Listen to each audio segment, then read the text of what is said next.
Today, I will be presenting on the topic, the rise and fall of the Nurids.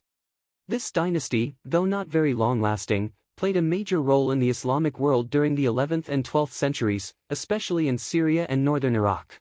The Nurids were known for their military strength, religious reforms, and their important role in resisting the Crusaders. So let's begin with their rise to power, their great achievements, and finally, how they declined and disappeared from history. The Nurid dynasty was founded by a powerful Muslim military leader named Imad al-Din Zengi in the early 12th century.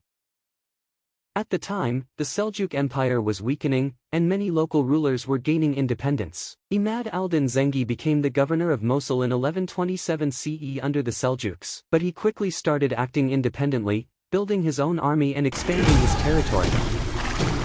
In 1144, he captured the city of Edessa from the Crusaders. This was a historic moment, as it was the first major Muslim victory against the Crusaders. This victory made Zengi a hero in the Muslim world and marked the true beginning of the Nurid power.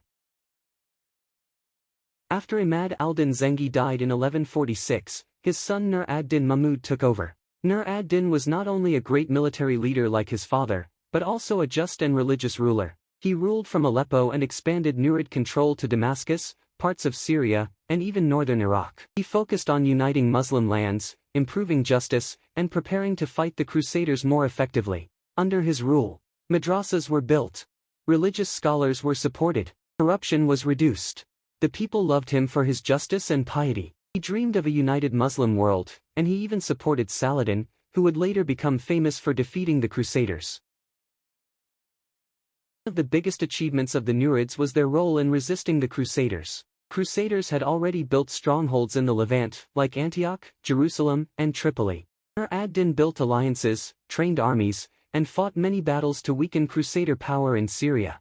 He also inspired Muslim unity, which was essential for the later victories of Saladin, who started his career under the Nurids. While Nur ad-Din himself did not recapture Jerusalem, his efforts laid the foundation for its liberation later on. Nurids were not only warriors, but also patrons of knowledge and Islamic revival. They built many madrasas, mosques, and hospitals.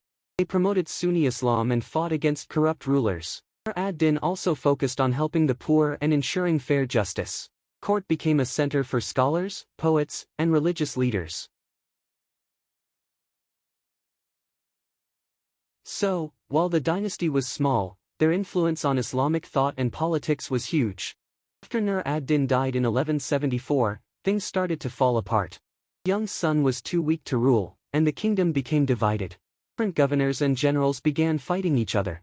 This time, Saladin, who had been serving under Nur ad-Din, gained power in Egypt. In 1183, Saladin had taken control of Damascus and other Nurid territories, not by force, but as a unifier. In 1186, the Nurid dynasty had officially ended, and Saladin established the Ayyubid dynasty. Even though the Nurids ruled for only about 60 years, their legacy is powerful. They brought unity to Muslim lands, reformed government and justice, inspired resistance against Crusaders, prepared the ground for Saladin's great achievements. Ad-Din Mahmud, in particular, is remembered as a model Muslim ruler, brave, fair, and deeply religious. So, in conclusion, the Nurids rose during a time of chaos and division, brought back order and dignity to the Muslim world, and played a key role in Islamic resistance against Crusaders. Their dynasty didn't last long, their vision and impact lived on through leaders like Saladin.